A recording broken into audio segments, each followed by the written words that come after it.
हाय दोस्तों, स्वागत करता हूं आप सभी का मैं अपने चैनल में। मैं लेकर के आया हूं बिहार बोर्ड के 10th क्लास वालों के लिए सोशल साइंस का मोस्ट ऑब्जेक्टिव क्वेश्चंस। ये सोशल साइंस का मोस्ट ऑब्जेक्टिव क्वेश्चंस पूछा गया, हर साल पूछा जाता है, वही सवाल है। चलिए शुरू करते हैं फटाफट से। भारत का सबसे लंबा बांध कौन है? भारत का सबसे लंबा बांध कौन है? भारत का सबसे लंबा बांध कौन है? ए हरित बांध, बी हीराकुंड बांध, या फिर सी भाखड़ा नांगल बांध, या फिर डी नरौरा बांध। तो इसका राइट आंसर हो जाएगा हीराकुंड बांध, बी एब्सोल्युटली राइट आंसर है, बी हीराकुंड बांध। चलिए अब बढ़ते हैं सवाल नंबर 2 की ओर। सवाल नंबर 2 क्या बोल रहा है? किस खनिज को उद्योगों की जननी कहा जाता है? किस खनिज को उद्योगों की जननी कहा जाता है?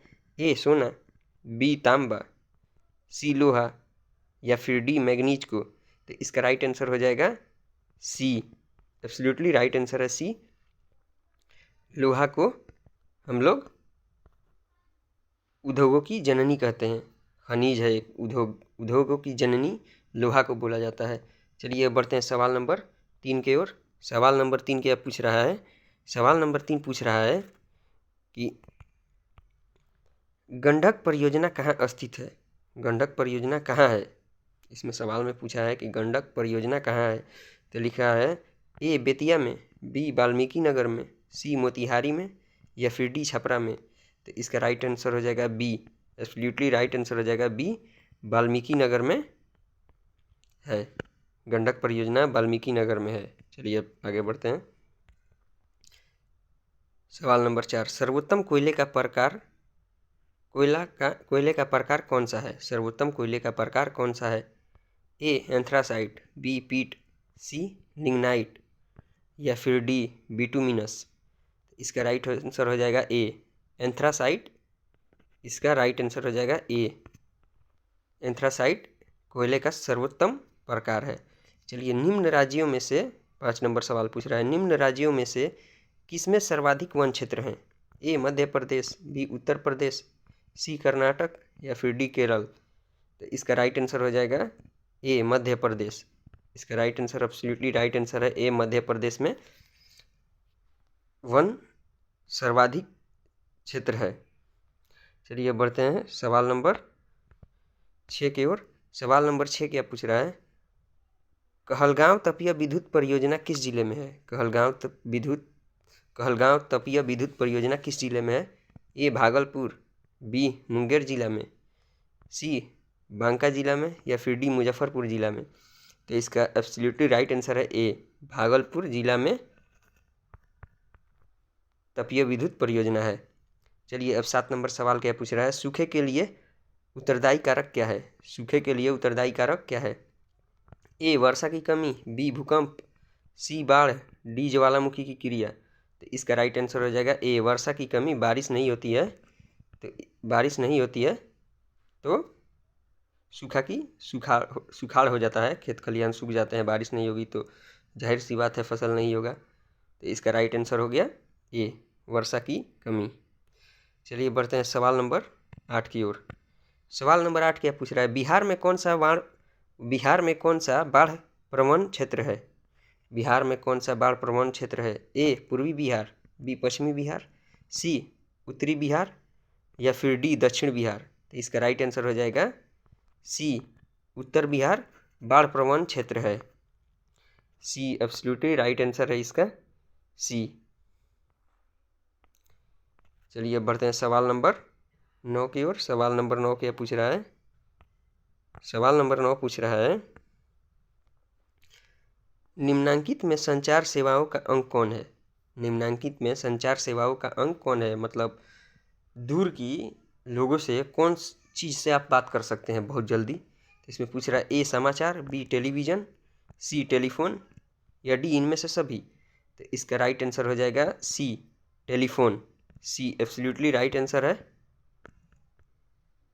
इसका राइट आंसर हो गया टेलीफोन। चलिए अब बिना रुकावट के बढ़ते हैं आगे सवाल नंबर 10 की ओर। सवाल नंबर 10 क्या पूछ रहा है? निम्नलिखित में से कौन सा संस्थान भारत में मुद्रा जारी करने के लिए अधिकृत है?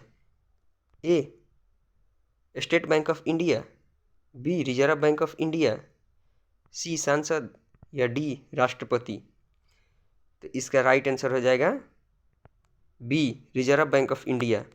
ये भी सवाल पूछता है कभी कभी कि रिजर्व बैंक ऑफ इंडिया का निर्माण कब हुआ। रिजर्व बैंक ऑफ इंडिया का निर्माण कब हुआ तो क्या बताइएगा। रिजर्व बैंक ऑफ इंडिया कभी पूछ देता है, हर साल पूछ देता है। तो इसका निर्माण हुआ था 1 अप्रैल 1935 को। 1 अप्रैल 1935 को इसका निर्माण हुआ था। ये उसी दिन इसका निर्माण किया गया, इसको बनाया गया रिजर्व बैंक ऑफ इंडिया को। तो ये भी सवाल हर साल पूछता है, इसको भी याद रखिएगा लो, ये भी आ सकता है। तो चलिए अब बढ़ते हैं सवाल नंबर 11 की ओर। बिहार राज्य कौन सा प्रधान है? बिहार राज्य कौन सा प्रधान है? बिहार राज्य ए उद्योग प्रधान, बी पशुपालन प्रधान, सी खनिज प्रधान या फिर डी कृषि प्रधान? तो इसका राइट आंसर हो जाएगा डी कृषि प्रधान के लिए बिहार राज्य प्रधान है, कृषि के लिए। चलिए अब आगे बढ़ते हैं फटाफट से सवाल नंबर 12 की ओर। मानवीय पूंजी निर्माण का मुख्य घटक क्या है?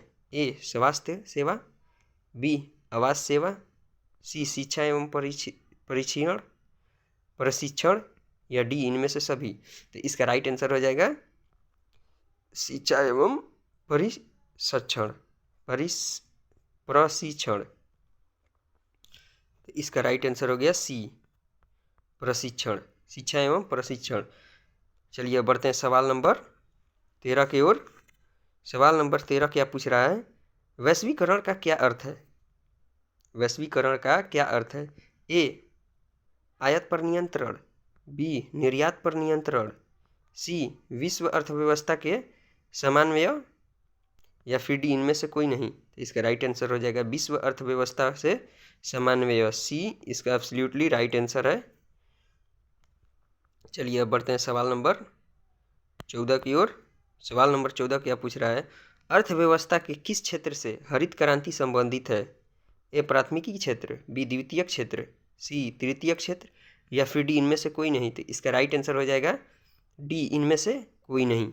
डी इसका राइट आंसर है, इसको याद रखें, इनमें से कोई नहीं। निम्नांकित में कौन हमारे रहन सहन के स्तर को प्रभावित करता है? क्या पूछ रहा है? निम्नांकित में हमारे रहन सहन को कौन प्रभावित करता है? ए राजकीय आय, बी राष्ट्रीय आय, सी प्रति व्यक्ति आय या फिर डी इनमें से कोई नहीं? तो इसका राइट आंसर हो जाएगा डी इनमें से कोई नहीं। चलिए बढ़ते हैं सवाल नंबर 16 की ओर। सवाल नंबर 16 क्या पूछ रहा है? बिहार में कुल कितने ज़िले हैं? बिहार में कुल कितने ज़िले हैं? तो आपको जाहिर सी बात मालूम है बिहार में कितने ज़िले हैं। ए 30 ज़िले, बी 40 ज़िले, सी 28 ज़िले या फिर डी 38 ज़िले? तो इसका राइट आंसर हो गया डी 38 ज़िले। बिहार में 38 ज़िले हैं। चलिए अब ये पूछ रहा है बिहार में रज्जू मार्ग कहाँ है? ए गया, बी बिहार शरीफ, सी राजगीर या फिर डी बांका? क्या पूछा है? बिहार में रज्जू मार्ग कहाँ है? तो इसका राइट आंसर हो जाएगा सी राजगीर, सी इसका राइट आंसर हो गया। चलिए अब बढ़ते हैं आगे सवाल नंबर 18 की ओर। सासाराम का नगर विकास कब हुआ था? सासाराम नगर का विकास कब हुआ था? ए मध्ययुग में, बी प्राचीन युग में, सी आधुनिक युग में या फिर डी इनमें से कोई नहीं? तो इसका राइट आंसर हो जाएगा ए मध्ययुग में। चलिए बढ़ते हैं सवाल नंबर 19 की ओर। सवाल नंबर 19 क्या पूछ रहा है? गोविंद सागर कृत्रिम जलाशय संबंधित है? तो यहाँ पर इसका जवाब होगा, क्या पूछा है? गोविंद सागर कृत्रिम जलाशय संबंधित है ए हरित बांध से, बी हीराकुंड बांध से या फिर सी भाखड़ा नांगल बांध से या फिर डी नरौरा बांध से? तो इसका राइट आंसर हो जाएगा सी भाखड़ा नांगल बांध से। इसका राइट आंसर हो गया सी भाखड़ा नांगल बांध से। अब चलिए बढ़ते हैं सवाल नंबर 20 की ओर। सवाल नंबर 20 क्या पूछ रहा है? रूस की बोल्शेविक क्रांति के नेतृत्व किसने किया? A America, B Lenin, C Stalin या फिर डी ट्रास्की। चलिए अब इसका राइट आंसर हो जाएगा लेनिन। लेनिन ने इसका आविष्कार किया था। बी एब्सोल्युटली राइट आंसर है। हमारे चैनल को सब्सक्राइब करें और बेल आइकन को भी दबाना ना भूलें, और ऐसे वीडियो हम आपके पास लाएंगे। जैसे में हम आपके पास एक वीडियो अब लाने वाले हैं जो हिंदी में ख़त कैसे लिखें, किसी के पास ख़त लिखना है वो कैसे लिखें। इसी के साथ मैं अपना वीडियो ख़त्म करता हूँ। अगले रोज़ नए हिंदी के वीडियो के साथ हम फिर अपने चैनल पर आने वाले हैं।